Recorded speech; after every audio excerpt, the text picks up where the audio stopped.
And this is going to be the beginning of your study of aviation weather. So I thought I would start just looking at the book. It has some good figures in to talk about some things. One of the things it discusses is the composition of the atmosphere.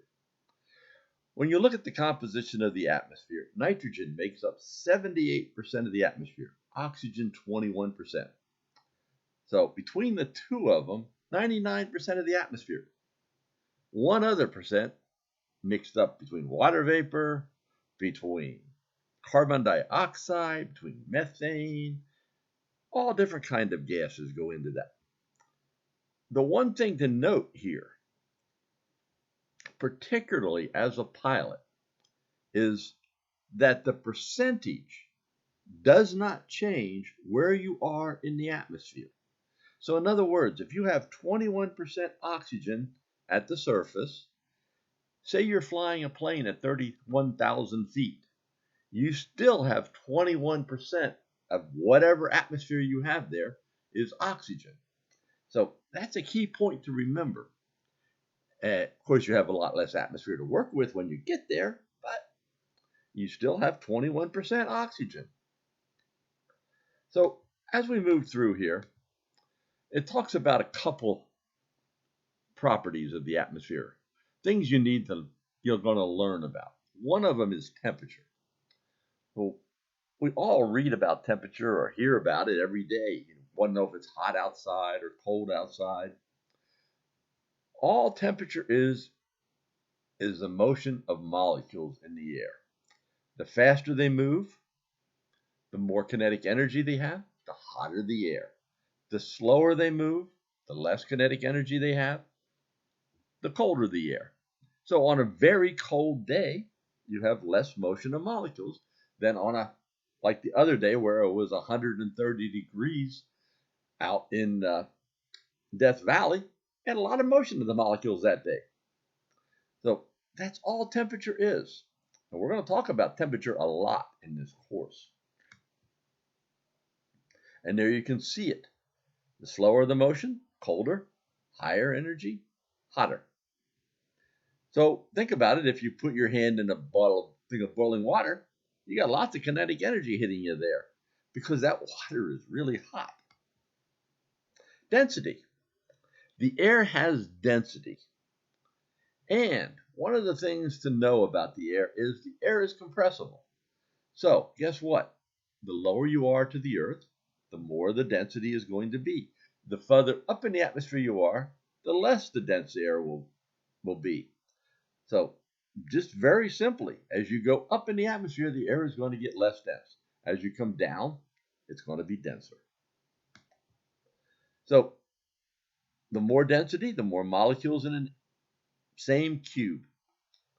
So that's just a principle of density. Now, pressure. Pressure is really just a force exerted by moving molecules on the area around it.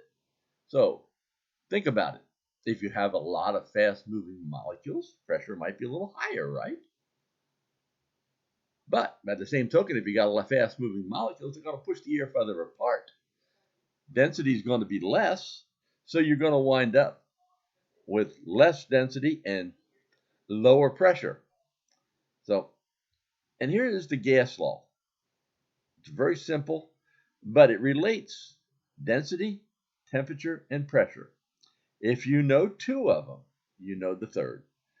So when you look at a weather map, you're going to always know pressure and temperature probably. They're the two most common things recorded around the US and around the world.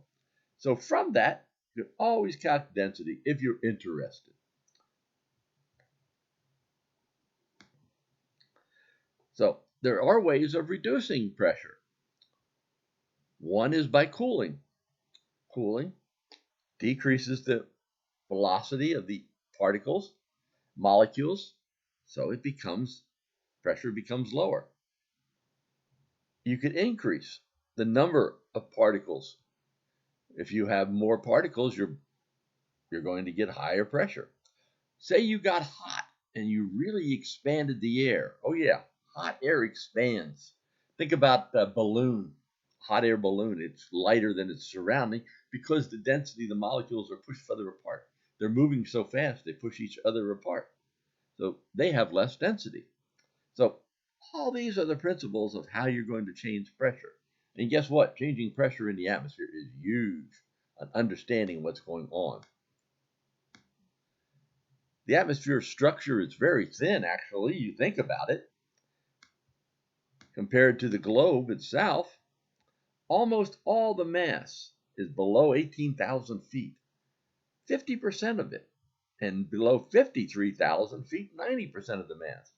So if you look at that, you can see as you're going up in the atmosphere, as you're flying upwards, you're losing mass or the amount of atmosphere very quickly, especially in the lower layers, and then slower and slower the higher up. If you're flying at 60,000 feet, I don't know why you would or how you could, but you would have not a whole lot of atmosphere to be working with to fly through. So these are just some of the things we're going to be hitting in this course. And there are layers in the atmosphere. Almost all the weather occurs in the troposphere, the lower layer of the atmosphere.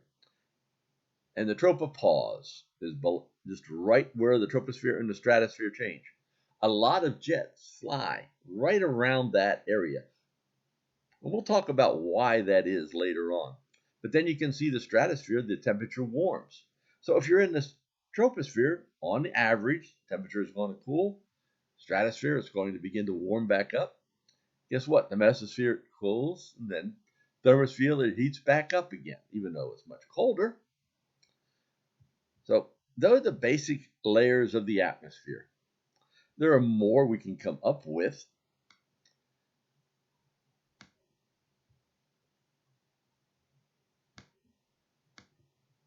You can get ionosphere, ozone layers, all kind of different layers to look at. But let's just look at the layers today. This is what we call a Stuvie sounding. All it is a plot of pressure. Pressure is going down as we go up in the atmosphere, and temperature. And dew point is plotted to the left, which is just a measure of moisture. So you can see here the temperature is going down, till about right here, around 200 millibars. Then it begins to stabilize and actually begins to start going back up. This is the top of the troposphere. You're actually looking at the stratosphere beginning right about here.